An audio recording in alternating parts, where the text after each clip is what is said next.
ఎక్కడికి వెళ్తున్నారు? మేము యేసును తప్పకుండా చూడాలి. కానీ అక్కడ స్థలం లేదు. ఈయన నడుము నుండి కిందకి పక్షవాతంతో ఉన్నాడు. ఇతను నిలబడలేడు.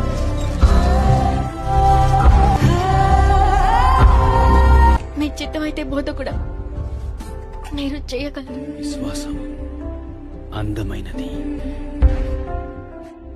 కుమారుడా, ధైర్యం తెచ్చుకో. నీ పాపాలు క్షమించబడ్డాయి. నేను మిమ్మల్ని అడుగుతున్నాను, ఏది చెప్పడం సులభం? నీ పాపాలు క్షమించబడ్డాయి లేదా లేచి నడు అనటమా?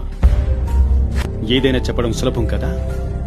అయితే పాపాలను క్షమించే అధికారం మనుష్య కుమారునికి భూమిపై ఉందని మీరు తెలుసుకునేలా మీకు చూపించడానికి నేను నీతో చెప్తున్నాను. నా కుమారుడా,